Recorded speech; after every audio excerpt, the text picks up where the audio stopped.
എതിർക്കാനായി ജനിച്ചവൻ ഞാൻ, എതിർക്കാനായി വളർന്നവൻ ഞാൻ. കാലത്തിൻ കോവിലിൽ പൂജാരി ഞാൻ, കള്ളന്റെ മുമ്പിൽ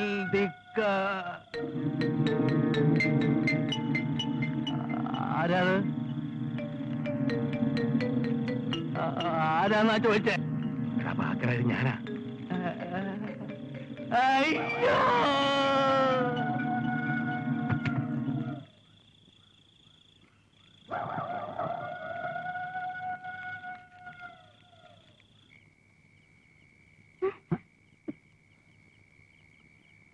എന്താ? എന്തു പറ്റി? പേടിച്ചുപോയി. അച്ഛനോ? ഞാനല്ല, പാക്കരൻ. എന്നെക്കത് പേടിച്ച് അയ്യോ എന്നും പറഞ്ഞ് നിലത്ത് വീണ് ഞാൻ ഓടിക്കളഞ്ഞ്. ഈ വേഷത്തിൽ അച്ഛനെ കണ്ട പാക്കരൻ മാത്രമല്ല, നാട്ടുകാർ മുഴുവൻ പേടിച്ചു പോകും. ഞാൻ ആ കടവിൽ വരെ ഒന്ന് പോയതാടാ. അങ്ങനെ പോവുകയാണെങ്കിൽ തന്നെ വല്യച്ഛൻ പുറത്തിറങ്ങാറുള്ള വേഷത്തിലേ പോകാവൂന്ന് ഞാൻ പറഞ്ഞിട്ടുള്ളതല്ലേ. ഞാൻ പറഞ്ഞതൊക്കെ നീ മറന്നോ? നമ്മുടെ ലക്ഷ്യം നിറവേറുന്നവരെ കുറച്ചൊക്കെ സഹിച്ചേ പറ്റൂ. അച്ഛാ, ഈ വേഷമൊക്കെ ഒന്ന് മാറ്. ദേവി, വല്യച്ഛൻ ഇടാറുള്ള ആ ഡ്രസ്സ് എടുത്ത് അച്ഛന് കൊടുക്ക്.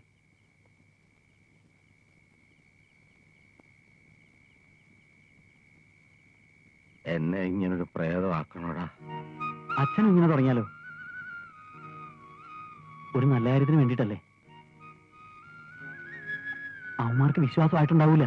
വല്ല സംശയം തോന്നി പാതിരാക്ക് ആരെങ്കിലും ഇവിടെ വന്ന് കയറിയാലോ?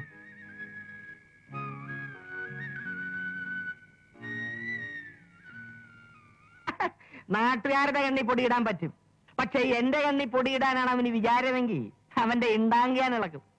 ഇതിലും വലിയ ആൾമാറാട്ടക്കാരുടെ സുകുമാരക്കുറുപ്പിനെ വാഴി കുഞ്ഞിനെ പോലെ തപ്പി അപ്പി അല്ലയോ ഞാൻ പിടിച്ചത്. സുകുമാരക്കുറുപ്പിനെ പിടിച്ചോ? അമ്മജിയാണ് പിടിച്ച്. പക്ഷെ എന്നെക്കാളും വലിയ പിടി അവനുണ്ടായിരുന്നുണ്ട്. എനിക്ക് പിടി വിടേണ്ടി വന്നു. സത്യം. വെറുതെ എന്തിനാ നിങ്ങൾ കുളൂസ് പറയണേ? നിങ്ങളെ കൊണ്ടൊന്നും കൂട്ടിയാ കൂടൂല. അയ്യോ, കുളൂസ് അല്ല മുതലാളി. ഞാൻ ഈ കള്ളങ്ങളെല്ലാം അടിച്ചു പൊളിച്ച് സത്യങ്ങൾ വെളി കൊണ്ടുവരും. അതുവരെ മനസമിതിയോടിരിക്കും, മനസമാധാനത്തോടിരിക്കാൻ. എങ്ങനെ സമാധാനമായിട്ട് ഇരിക്കാനാണ്? ബഷീറിന്റെ നിക്കാഹ് അടുത്തിരിക്കുന്നു. ഈ നിക്കാഹ് കഴിഞ്ഞിട്ട് വേണം പെണ്ണിന്റെ ബാപ്പായ്ക്ക് ദുബായിക്ക് തിരിച്ചു പോവാൻ. അതിന്റെ ഇടയിലാണ് ഇങ്ങനെയുള്ള ഓരോ പുലിപാലുകൾ. ആ ബർഗീസിന്റെ കാര്യം വല്ലതും പിടി കിട്ടിയ പഹയാൻ ക്രൈംബ്രാഞ്ചിന്റെ കയ്യിലെങ്ങാനും ചെന്ന് പെട്ടാല് തന്നെ ബ്രാഞ്ച് പിടിക്കുന്നതിന് മുമ്പ് ഞാൻ അവനെ പൊക്കും. അതിനുള്ള വല ഞാൻ വീശിയിട്ടുണ്ട്. അത് ആസൂത്രണമായിട്ടായിരിക്കും. മുതലാളി മനനിമ്മതിയോട്ടിരിക്കും. ഈ പറയുന്ന പോലെ ഒരു കള്ളക്കളി അത്ര എളുപ്പമാണെന്ന് എനിക്ക് തോന്നുന്നില്ല. എന്തായാലും ലീവ് കഴിഞ്ഞ ആൾക്ക് ഡ്യൂട്ടി കയറാതിരിക്കാൻ ഒക്കുവോ? യൂണിഫോം ഇട്ട് സ്റ്റേഷനിൽ കയറാനുള്ള ധൈര്യം ഉണ്ടാവോ? വക്കീൽ അങ്ങനെ പറയണ്ട, ഒരാള് പറഞ്ഞോനാ. ഇപ്പോഴിങ്ങനെ ഒരു സംശയം നമുക്കുള്ളതായി ആരും അറിയണ്ട.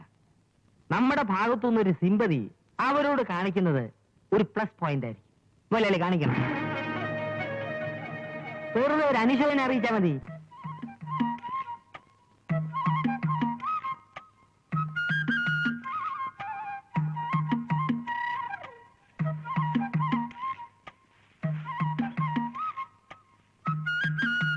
അപ്പോഴേ ഈ വേഷം മാത്രം മാറ്റിയതുകൊണ്ടായില്ല.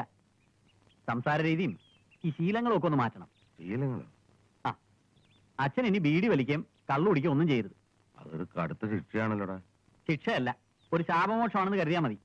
എന്നാലും രാത്രി ഒരു മിനി അടിക്കാതെ എങ്ങനെ ഉറങ്ങാൻ പറ്റും? ഉറങ്ങണ്ട, കുറെ കാലം സുഖമായിട്ട് കിടന്ന് ഉറങ്ങിയതല്ലേ. കുറച്ച് സഹിച്ചേ പറ്റൂ. അവസാനത്തെ ശ്വാസം വലിക്കുന്നതിന് മുമ്പ് വല്യച്ഛൻ പറഞ്ഞത് മറന്നിട്ടില്ലല്ലോ. വല്യച്ഛന്റെ സ്ഥാനത്ത് കോടതി കയറേണ്ടതാ. അച്ഛന്റെ സാക്ഷിമൊഴിയിലാണ് ബഷീറിന് ശിക്ഷ കിട്ടേണ്ടത്. ചേട്ടന്റെ വേഷം ഇട്ട് കാണാത്ത കാര്യം കണ്ടെന്ന് മൊഴി കൊടുക്കാന്നൊക്കെ പറഞ്ഞ. കാണാത്ത കാര്യങ്ങൾ കണ്ടെന്നൊക്കെ പറയാൻ വക്കീലന്മാർ തന്നെ സാക്ഷികൾ ഉണ്ടാക്കാറില്ലേ? അച്ഛൻ തന്നെ ഇതിനു മുമ്പ് പലർക്കും വേണ്ടി കള്ളസാക്ഷി പറഞ്ഞിട്ടില്ലേ? അതുപോലല്ലോ ഇത്. കുറ്റവാളികൾ ശിക്ഷിക്കപ്പെടാനുള്ള സന്ദർഭം നഷ്ടപ്പെടുത്തിയാൽ വല്യച്ഛന്റെ ആത്മാവ് അച്ഛന് മാപ്പ് തരില്ല. വെറുതെ യൂണിഫോം മാത്രം ഇട്ടാ മതിയോ? ഒരു പോലീസുകാരന്റെ ചിട്ടകളും ശീലങ്ങളും ഒന്നും അച്ഛൻ അറിയില്ലേ? അതൊരു പോലീസുകാരനൊക്കെ നന്നായിട്ടറിയാം. മേലധികാരികളെ കാണുമ്പോൾ സല്യൂട്ട് ചെയ്യാൻ പേടിയുണ്ടോ? ഏറ്റവും വലിയ അധികാരിയായ IG-യുടെ പോക്കറ്റ് അടിച്ചോണ ഞാൻ, പിന്നല്ലേ സല്യൂട്ട്. വല്യച്ഛന്റെ ഒപ്പിടാൻ അച്ഛൻ അറിയില്ലേ? ഒരു പ്രാവശ്യം കണ്ട അമേരിക്കൻ പ്രസിഡന്റ് ഒപ്പുവരെ ഞാനും. അപ്പൊ എന്റെ ചേട്ടന്റെ ഒപ്പിടാണോ പ്രയാസം? പിന്നെന്താ? ജീവിതത്തിൽ ഒരിക്കലും കള്ളത്തരം കാണിച്ചിട്ടില്ലാത്ത ആ യൂണിഫോം ഇട്ടുണ്ട് കള്ളസാക്ഷി പറഞ്ഞല്ലോ എന്ന് ഓർക്കുമ്പോഴാ. അതിന് അച്ഛൻ പറയാൻ പോകുന്നൊന്നും കള്ളമല്ലല്ലോ. വല്യച്ഛന്റെ പേഴ്സണൽ ഡയറിയിൽ കുറിച്ചിട്ടിരിക്കുന്ന സത്യം ആ ആത്മാവിന് വേണ്ടി പറയുന്നു കരുതിയാ മതി. ധർമ്മയുദ്ധം ജയിക്കാൻ അഖിലേശ്വരനായ അച്യുതൻ പോലും കള്ളം പറഞ്ഞിട്ടില്ലേ? ഞാൻ വെറും അച്യുതനല്ലടാ മോനെ, മുരിക്കും പാടത്ത് മുകുന്ദമ്പിള്ളയുടെ മകൻ അച്യുതൻ പിള്ള. അച്ഛൻ ഇനി അച്യുതൻ പിള്ള അല്ല, അനന്തം പിള്ള.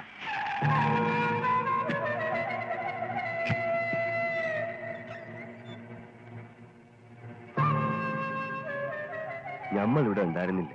ബഷീറിന്റെ നിക്കാഹിന്റെ കാര്യങ്ങളായിട്ട് ഓടി നടക്കുകയായിരുന്നു. കുടിയിൽ വന്നപ്പോഴാണ് വിവരങ്ങളൊക്കെ അറിഞ്ഞത്. അച്യുതൻ ഞമ്മക്ക് വേണ്ടപ്പെട്ടവനായിരുന്നു. ഓനിച്ചിരി കള്ളത്തരങ്ങളൊക്കെ ഉണ്ടായിരുന്നെങ്കിലും ഉപകാരിയായിരുന്നു. എന്താനന്ദം പിള്ള നിങ്ങളൊന്നും ഉണ്ടാത്തത്? ഇങ്ങോട് ഞമ്മക്ക് ഭയക്കൊന്നുമില്ല.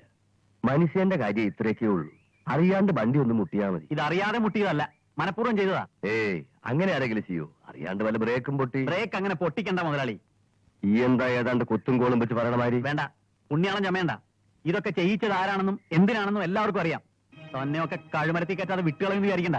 ബെല്ല് വിളിക്കണ്ട. എടാ കൊച്ചനെ, ബോംബെ തെരുവില് പട്ടാപ്പകല് 10,000 നോക്കി നിൽക്കുമ്പോ പോലീസ് ഇൻസ്പെക്ടറെ കുത്തി മലർത്തിയിട്ട് സുലൈമാൻ സാഹിബിന്റെ ഒരു രോമം പൊട്ടിക്കാൻ സഹായിച്ചിട്ടില്ല. പിന്നെയാണോ ഇത്തിരിക്കോളം പോന്ന നീ? പോടാ. പക്ഷെ ഇത് നിങ്ങളുടെ അവസാനത്തെ കുത്താ. ഉശിരുള്ള ആൺകുട്ടിയാണെങ്കിൽ ബായ്ത്താരി കൂട്ടാതെ ചെയ്ത് കാണിക്കടാ. താ പോളൂ. അച്ഛൻ എന്താ ഒന്നും ഉണ്ടായിരുന്നത്? ഞാനെന്ത് മിണ്ടാനാ? ഞാനിനി എന്തെങ്കിലും മിണ്ടണമെങ്കിൽ അനന്തംപിള്ളി ആയിട്ട് വേണം. വാടാ. നീ ഡോർ പറഞ്ഞാൽ നമ്മൾ ഇറങ്ങൂലേ? ബറീസിനെ കിട്ടിയോടാ? ഇല്ല. 24 മണിക്കൂറിൽ ഓനെ എവിടെ കൊണ്ടുവന്നില്ലെങ്കിൽ അതിന്റെയൊക്കെ മയ്യത്തി നമ്മളെടുക്കും. കാണിച്ചു തരാം. അച്യുതൻ പിള്ള നിന്റെ അടുത്തും തന്നെയാണോ സ്ഥിരമായിട്ട് ചാരായ മേടിക്കണത്? അങ്ങനൊന്നുമില്ല. കൈ കാശിലുണ്ടാകുമ്പോഴേ വരുള്ളൂ. ഈ അടുത്ത ദിവസങ്ങളിലെങ്ങാനും നിന്റെ അടുത്ത് വന്നിരുന്നാ? ഇല്ല, മരിച്ചതിന് ശേഷം വരെ വന്നു. കൂടാതെ മരിച്ചത് അച്യുതൻ പിള്ളയാണ് നിന്റെ അടുത്ത് യാപം പറഞ്ഞ്? അതിപ്പോ സത്യം പറയണം, ഇടിച്ച് നിന്റെ ഇൻട്രാൻ കളക്കിക്കളയും. അച്യുതൻ പിള്ള ചത്തു എന്ന് പറയാൻ നിന്റെ അടുത്ത് ആര് പറഞ്ഞു? യാപം പറഞ്ഞു? എപ്പ പറഞ്ഞു? പറയണേ. ആരും പറഞ്ഞിട്ടൊന്നുമില്ല.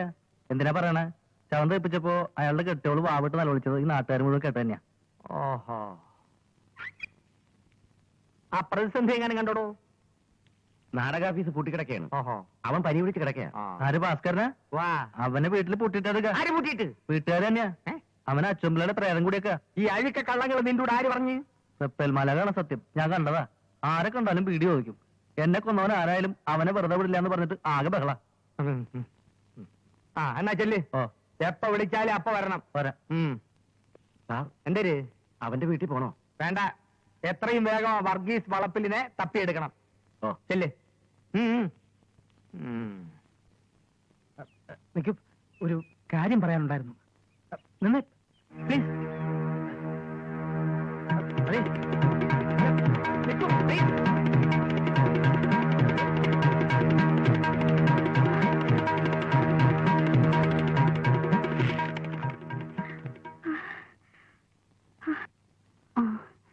സാവിത്രി വന്നോ?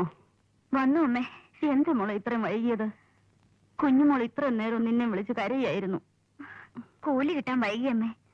ആ മേസ്ത്രി വന്നപ്പോഴേക്കും. വീട്ടുകാരെ, ആരാ മോളെ അത്? പറഞ്ഞൂടമ്മേ. റോഡിന് മുതൽ അയാളെന്റെ പുറകെ ഉണ്ടായിരുന്നു. ഭഗവാനെ, ദ്രോഹികൾ ഇവിടെ വന്നോ? ആരും ഇല്ല ഇവിടെ. മോളെ, ഏതായാലും ആരാണെന്നൊന്ന് നോക്ക്. ആരാ? ഒരു പത്രക്കാരനാ. ഈ വീക്കിലിയിലും മറ്റും കുറ്റാന്വേഷണ കഥകളും ഫീച്ചറുകളും എഴുതുന്ന ആളാ. വർഗീസ് വളവിൽ എന്ന് പറയും.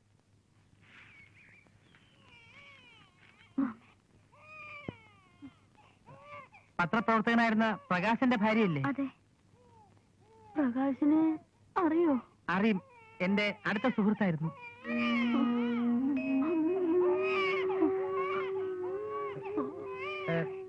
ഞാൻ ചില വിവരങ്ങൾ അറിയാൻ വേണ്ടി വന്നതാ. ഇനി എന്തറിയാനാ മക്കളെ? എല്ലാം കഴിഞ്ഞില്ലേ?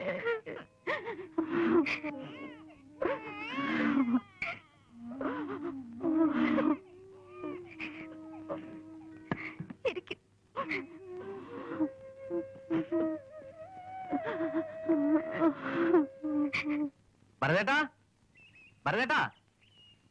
ആ, സംഗതികളൊക്കെ എവിടം വരെയായി? പോസ്റ്ററുകളൊക്കെ ഒട്ടിച്ചു കഴിഞ്ഞു. ചേട്ടൻ റെഡിയായി. ചേട്ടൻ കോലം ഉണ്ടാക്കിയോ? അത് ഞാൻ ശരിയായിക്കോളാം. നോക്കിയേ, ഇതെവിടെ സംഘടിപ്പിച്ചു? ആചാര്യ വീട്ടിൽ നിന്നാ. കലക്കി. പിന്നെ കോലം കണ്ട അസൽ സുലൈമാൻ സാഹിബിനെ പോലെ തന്നെ. ഞാൻ ഏറ്റു. നിങ്ങൾ പോയിക്കോ.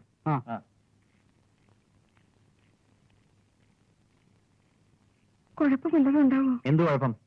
അല്ല, കോലമൊക്കെ ഉണ്ടാക്കി കത്തിക്കാന്ന് പറഞ്ഞ. കത്തിക്കാന്ന് പറഞ്ഞാൽ കത്തിക്കും. അയ്യോ, അമ്മ ഒന്ന് പേടിക്കാതിരിക്കേ. ഇവിടെ നാട്ടുകാർ മുഴുവൻ നമ്മുടെ ഭാഗത്താ. കർത്താവേ.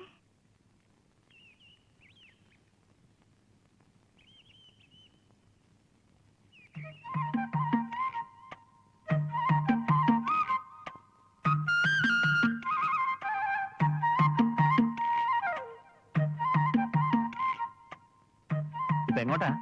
അത് ഇത്തിരി കഞ്ഞി കുടിക്കാൻ പോവാ. വല്യച്ഛന് ഭക്ഷണം ഇവിടെ അല്ല, അവിടെയാ. വല്യച്ഛനോ? ഇത്രയൊക്കെ പറഞ്ഞിട്ടും അച്ഛന് മനസ്സിലായില്ല. ഞാനാടാ കഞ്ഞി കുടിക്കാൻ വിളിച്ചത്. അപ്പൊ രണ്ടാളും കൂടെ എന്നെ തോൽപ്പിക്കാൻ തീരുമാനിച്ചിരിക്കുക. എത്ര ദിവസമായി എന്റെ കയ്യിൽ എന്തെങ്കിലും കൊടുത്തിട്ട്? വാ. കൊച്ചെ വേണ്ട, എന്നെ അങ്ങനെ വിളിക്കണ്ട. ജീവിച്ചിരിക്കുന്ന കെട്ടിയവനടുത്ത് നിൽക്കുമ്പോ ചെറിയിൽ എറിയണത് കെട്ടിയവനാണെന്നും പറഞ്ഞ് കരഞ്ഞ വിഷമം നിങ്ങൾക്കാർക്കും മനസ്സിലാകുകയില്ല. ചിതയിൽ എരിഞ്ഞുകൊണ്ടിരിക്കുന്ന അച്ഛനെ നോക്കി കൊച്ചാന്ന് വിളിച്ച് കരഞ്ഞ ദേവിയുടെ വിഷമം എന്താ അമ്മ ഓർക്കാത്തത്? കരച്ചിലൊതുക്കുന്ന വല്യമ്മയുടെ വിഷമം അവരും സഹിക്കല്ലേ? കരയാനാണെങ്കിൽ നമുക്ക് എല്ലാവർക്കും കൂടി ഇവിടെ ഒരുമിച്ചിരുന്ന് കരയാം. അതല്ല, മരിച്ചുപോയ വലിയ മനുഷ്യന് വേണ്ടി വല്ലതും ചെയ്യാനാണെങ്കിൽ അത് ചെയ്യാം. ഇവിടെ നിന്ന് പച്ചിരി കഞ്ഞി കുടിച്ചോന്നും വെച്ച് ആരെ അറിയാൻ പോണേ? ഒരു കാര്യം ഞാൻ പറഞ്ഞേക്കാം, വല്യച്ഛന് കൊടുത്ത വാക്ക് പാലിക്കാൻ അവസാനത്തെ ശ്വാസം വരെ ഞാൻ പൊരുതും. നിയമം അവനെ വെറുതെ വിട്ടോ അവനെയൊക്കെ കൊന്നിട്ട് ഞാൻ ജയിലിൽ പോവും. വേണ്ട മോനെ, നീ ഇവരെ കൂടെ ഒന്നും കാണിക്കണ്ട. പോ, നിങ്ങൾ പോ. കഞ്ഞി അവിടുന്ന് കുടിച്ചാ മതി.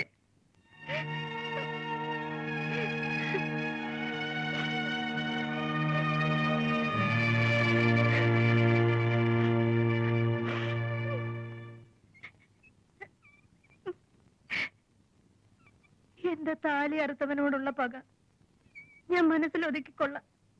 പക്ഷേ ആരും കാണാതെ അച്ഛന്റെ ബലിച്ചോറുണ്ട് എന്റെ മോള് കാക്കയെ കൈതട്ടി വിളിക്കുന്ന കാണുമ്പോ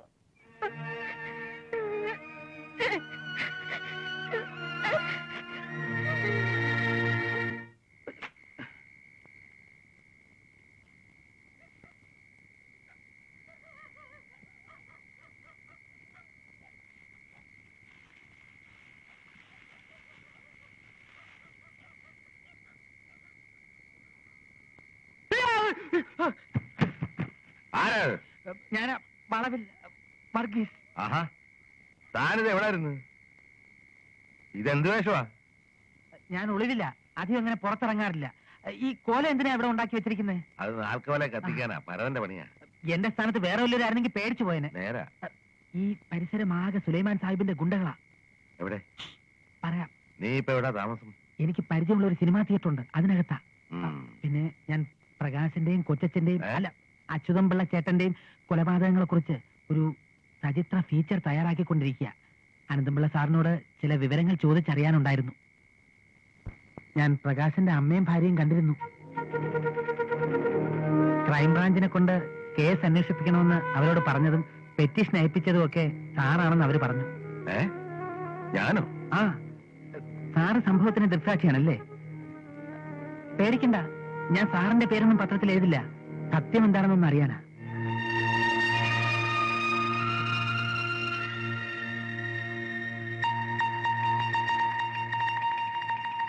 ഞാൻ പറയാം. നാൽക്കവലയിൽ നമ്മുടെ കോലം കത്തിക്കുന്ന അത് ഓന്റെ മയ്യത്തെടുക്കാനാ. എന്റെ കാര്യം ചക്ക കുഴയണോ കുഴഞ്ഞു കിടക്കുകയാണ്. എപ്പോഴാണ് തൊപ്പി എറിക്കണെന്ന് അറിഞ്ഞൂടെ മുതലാളി? ഒരു പ്രയോജനം ഇല്ലെങ്കിൽ ഇതും തലയിൽ വെച്ച് നടന്നിട്ട് എന്താ കാര്യം? മുതലാളി എന്തിനു പറയണത്? നിങ്ങൾ പറയിപ്പിക്കണമല്ലേ? 24 മണിക്കൂറിന് ഓമാരെയൊക്കെ പിടിച്ച് അകത്താക്കാന്ന് പറഞ്ഞിട്ട് ആ 7-ാം കൂലി ബറീസിനെങ്കിലും പിടിക്കാൻ ഇങ്ങനെ പറ്റിയ? അതിനോ മേളി വേണ്ട, അണ്ടർഗ്രൗണ്ടിലല്ലേ, എവിടെ നിന്ന് പിടിക്കാൻ? ഏത് ഗ്രൗണ്ടിലാണെങ്കിലും പിടിക്കണോടോ. അതാണ് ഉശിലുള്ള ഓഫീസർമാരുടെ ചോണ. അല്ലാണ്ട് ഞമ്മടെ പോലെ അണ്ടർഗ്രൗണ്ടിലാക്കണമെന്ന് പറയാനല്ല. അയ്യോ, ഞാൻ മുമ്പ് പറഞ്ഞതേ ഉള്ളൂ. ലെവന്റെ ഒക്കെ വേണ്ട, വിസ്തരിക്കണ്ട. വകുപ്പ് മന്ത്രിയും നമ്മളും തമ്മിൽ ഉടക്കിലായിപ്പോയി. അതാണ് അന്നെപ്പോലെ ഹംകിങ്ങളുടെ കാല് പിടിക്കേണ്ടി വന്നത്. ഒരു കാര്യം നിങ്ങൾ ചെയ്താൽ മതി. ബഷീറിന്റെ നിക്കാഹ് കഴിയണവരെ ഓമാരെ കൊണ്ട് കുഴപ്പം ഉണ്ടായിക്കാണ്ടിരുന്നാ മതി. ഓ, അറിയാറ്റ്. ഇല്ലെങ്കിൽ എന്താ വേണ്ടതെന്ന് ഞമ്മക്കറിയാം. സമച്ചേ? ഓക്കെ. ഇനി നമ്മളൊന്ന് കാണുന്നത് ലവന്മാരൊക്കെ തൂത്തുവർക്ക് ലാക്കപ്പിലിട്ട ശേഷമായിരിക്കും. ഞാൻ പോട്ടെ. അമ്മച്ചിയുടെ ക്വസ്റ്റ്യനും കഴിഞ്ഞു കേട്ടാ. അച്യുതംപിള്ള എങ്ങോട്ട് പോയോ എന്തോ? കൊച്ചച്ഛൻ മരിച്ച വിവരം സാറിന് അറിയില്ലേ? ഓ, ചത്തത് അച്യുതംപിള്ളയാണല്ലോ അല്ലേ? വയറ്റിപ്പഴപ്പിന് വേണ്ടി മോഷണം തൊഴിലായി സ്വീകരിച്ച ആളല്ലേ അച്യുതംപിള്ള? എന്തരടി ചെറയണത്? മോഷണം ഒരു തൊഴിലായിട്ട് സർക്കാർ അംഗീകരിച്ചിട്ടില്ലേ സാറേ? മറുപടികൾ കൊള്ളാം. പക്ഷേ പോലീസ് യൂണിഫോം ഇട്ട് ചത്ത അച്യുതംപിള്ള ഒരു ക്രിമിനൽ കുറ്റമാണ് ചെയ്തിരിക്കുന്നത്. അതുകൊണ്ട് അയാളുടെ അച്ഛയായ നിങ്ങള് പോലീസ് ഏമാനോട് ഇത്തരം വർത്തമാനങ്ങൾ പറഞ്ഞ വായിലെ പല്ലുകൾ കാണൂല, പുടുങ്ങിയെടുത്തളയും. ആ, മരിച്ചു ജീവിക്കുന്ന എനിക്കെന്തിനാ സാറേ പല്ല്? ഇത്രയും പ്രായമായിട്ട് നിങ്ങൾ തമാശ പറച്ചിൽ നിർത്തിയിട്ടില്ലല്ലേ? എന്റെ പേര് കേട്ടിട്ടുണ്ടാ? ഇല്ല. എന്തിനു കേൾക്കാത്ത? ചെവി കേട്ടൂടെ? ഇല്ല. നീ കേട്ടുണ്ടടി? ലീനേശൻ. മുഴുവൻ പേരും പറയേ. സബ് ഇൻസ്പെക്ടർ ഇടിമിന്ന ലീനേഷ്. നിങ്ങൾ കേട്ടല്ലേ? കേട്ടു. ഇപ്പൊ പേടി തോന്നണില്ലേ? ഇല്ല. ഇല്ലേ? പേടിപ്പിച്ചിട്ട് എന്റെ മേക്കാര്യം. കൊല്ലപ്പെട്ട അനന്തംപിള്ള. അല്ല, അച്യുതൻ പിള്ള. ചോദിച്ചില്ല, ചോദിക്കുമ്പോ പറഞ്ഞാ മതി. യെസ്, കൊല്ലപ്പെട്ട അച്യുതംപിള്ള ചത്തുപോയതായിട്ട് നിങ്ങൾ വിശ്വസിക്കുന്നുണ്ടോ? ഇല്ല. എന്തുകൊണ്ട്? പറ പറ. എന്റെ ഭർത്താവ് മരിച്ചിട്ടില്ല. അദ്ദേഹം ഇപ്പോഴും ഈ വീട്ടിലും ഈ മുറ്റത്തും ഈ പരിസരത്തും എന്റെ മനസ്സിലും ജീവിക്കുന്നു.